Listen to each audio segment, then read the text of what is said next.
कि शाकाहारी रहना।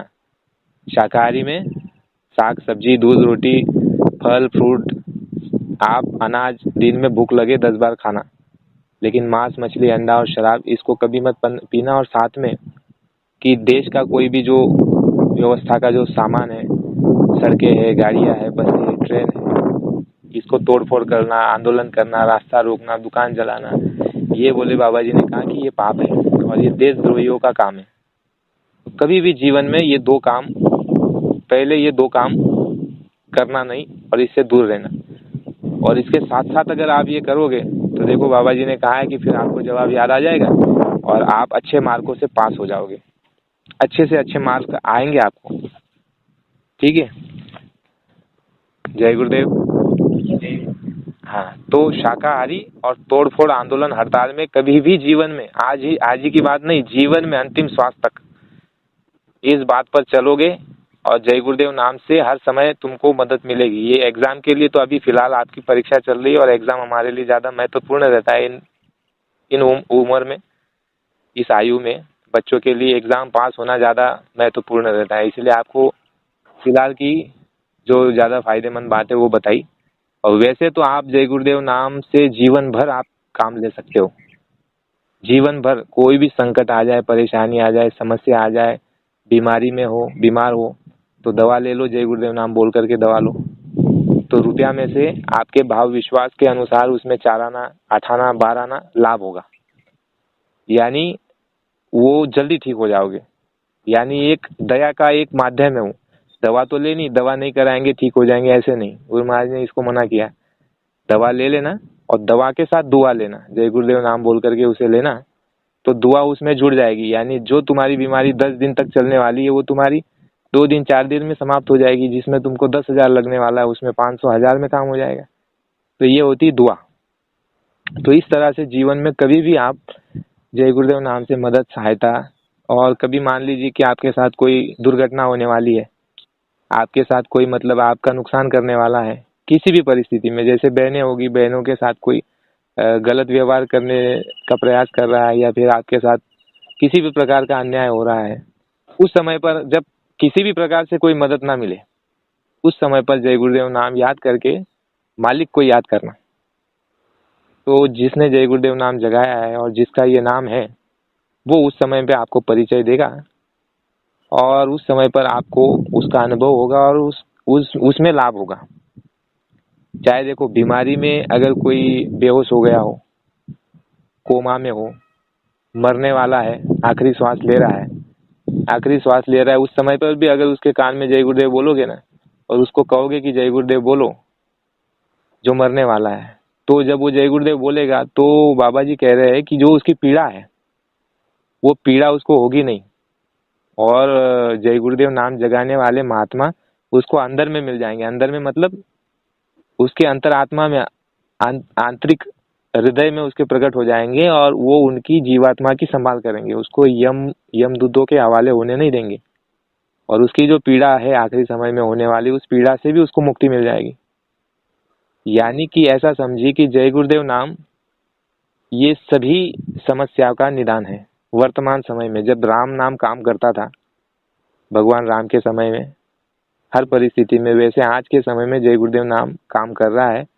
विश्वास जितना होगा उस आधार पर आपको लाभ होगा। जितना अधिक विश्वास उतना अधिक आपका बड़ा काम होगा। लेकिन शाकाहारी रहना, तोड़ फोड़ आंदोलन हड़ताल नहीं करना और पढ़ाई खूब मन लगा करके करना।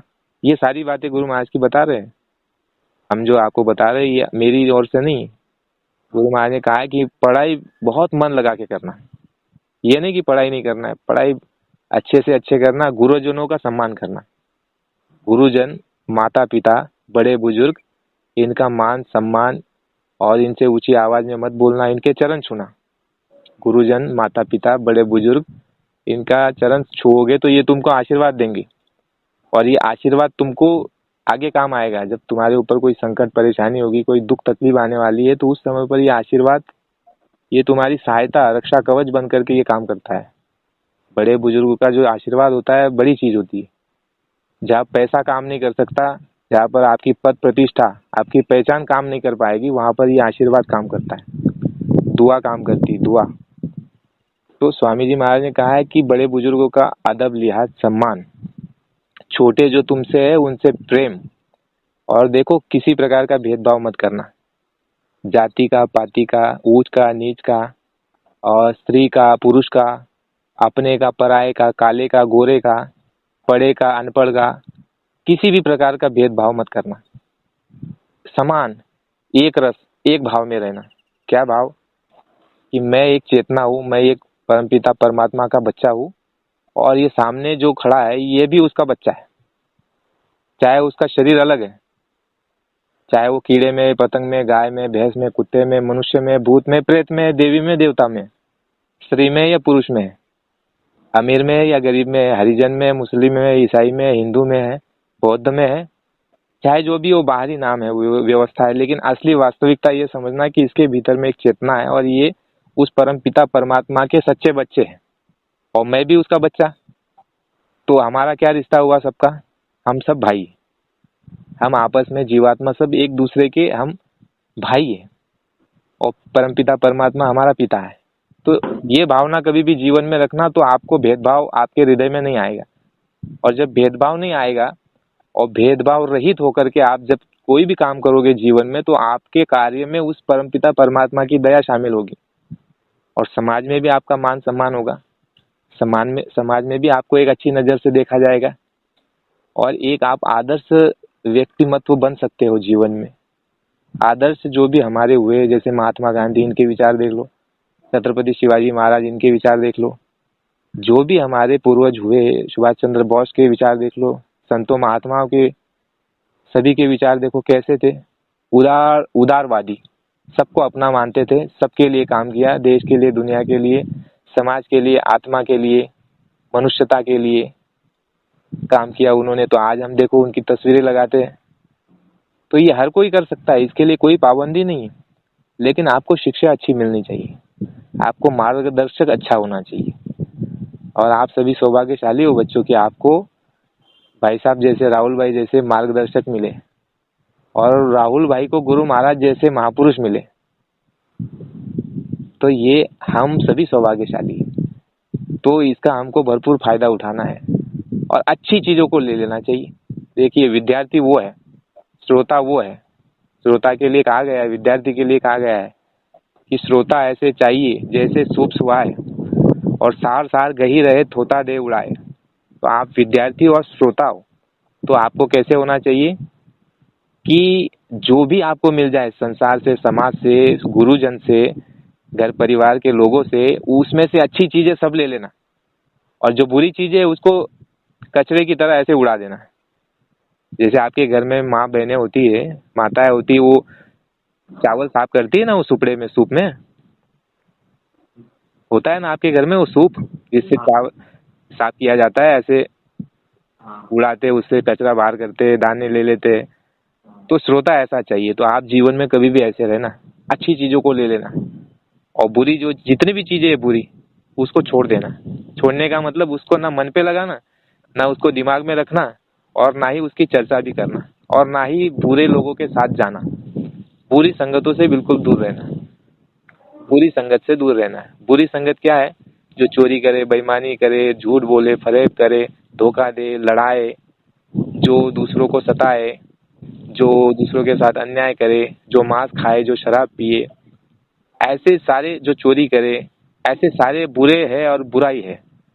इसलिए उन बुरों से घृणा नहीं करना, लेकिन उस बुरे लोगों से और उस बुराई से दूर रहना। यानी घृणा हमको बुराई से करनी है, बुरे लोगों से नहीं। इस बात को भी हमेशा याद रखना। बुरे जो लोग आज है वो भी कल अच्छे बन जाएंगे, ऐसी प्रार्थना परमात्मा से करना। जैसे देखिए, हम जो आपको सुना रहे, तो हम भी बड़े बुरे थे, और शायद आज भी थोड़े बहुत है, लेकिन गुरु महाराज ने कुछ अच्छाई हमारे अंदर डाल दी, जिससे कि राहुल भाई ने हमको कहा कि भाई इनको भी कुछ सुना दीजिए। तो हमने ये धारा पकड़ी कि गुरु महाराज ने कहा कि बच्चा गुणग्राही रहना। गुणग्राही, गुणग्राही का मतलब क्या होता है? बोले बाबा जी बोल रहे, गुणग्राही का मतलब ये होता है बच्चा कि गुण, जितने भी अच्छे उच्चतम गुण है मानव के, मानवता के, वो सारे के सारे ले लेना, और जितनी भी बुरी चीजें है उसको छोड़ देना। बुराई से दूर रहना है, और बुरे लोगों से दूर रहना है, लेकिन बुरे लोगों से घृणा नहीं करना, बुरे लोगों को बुरा नहीं कहना। वो बुरे क्यों दिख रहे हैं? क्योंकि उनकी संगत खराब है, उनके कर्म खराब हो गए। लेकिन जब परमात्मा की दया हो जाएगी, आपकी अच्छाई उनको मिल जाएगी, या आप अपनी अच्छाई उनको दे दोगे, या आपका वो जीवन देखेंगे कि देखो भाई ये बच्चा कितना अच्छा जीता है, कितना सम्मान करता है, तो वो भी आपकी तरह बन जाएंगे, बदल जाएंगे। ऐसा थोड़ी कि सब बुरे पैदा होते हैं भाई, आते सभी एक रास्ते से।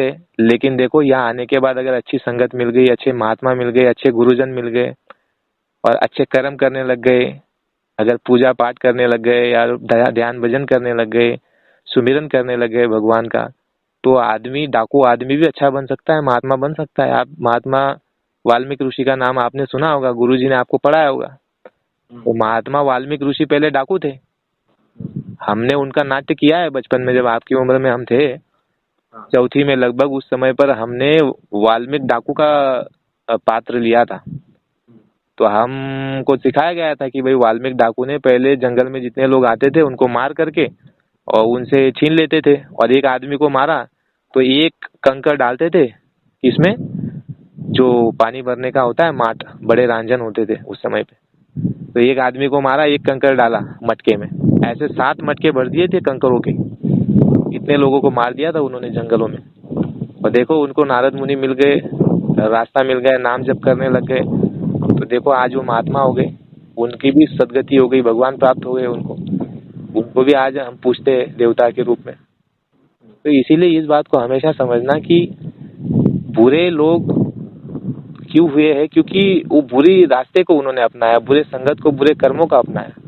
लेकिन वो भी बदल जाएंगे, और बदलाव, परिवर्तन, यही हमारा जीवन का असली मकसद है कि हम अंधे आए, अज्ञानी आए, लेकिन हमको अज्ञानी और अंधे बन करके नहीं जाना है।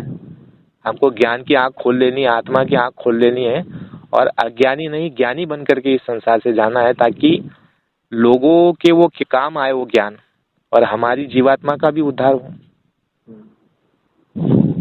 ठीक है बच्चों, जय गुरुदेव। जय गुरुदेव। बोलिए राहुल भाई। ठीक है, यानी कि मैं अब बाद में बात करता हूँ आपसे। ठीक है कुछ है ना। अपना काम। बहुत बहुत धन्यवाद, आपने बच्चों को इतना सब कुछ बताया। आपका ज्यादा समय ले लिया, उसके लिए माफी। अरे नहीं, यानी कि मालिक के लिए तो जब भी हम लोग यहाँ पे बातें करते हैं ना, सुन तो रहे थे? बच्चे भी यानी कि पुस्तक कॉपी ऐसे रख के और फिर बस मालिक की ही चर्चा करते रहते हैं, गुरु महाराज की। इनसे पूछोगे दाता गुरु की स्टोरी बता देंगे सबको, यानी कि दाता गुरु के गाँव आओ का भी, यानी कि गुरु महाराज के गाँव। नहीं, इनको बोलो कुछ पॉइंट लिख लेने का बोलना, एक डायरी रखो बोलना पर्सनल, उसमें कुछ पॉइंट लिख लेने का। हर एक चीज। और इनके साथ कई चमत्कार हुए, कई यानी चमत्कार भी बता देंगे, स्कूल के, कोचिंग के, या कई घर परिवार के, यानी कि कई गुरु महाराज कैसे चमत्कार बता देंगे, ये यानी कि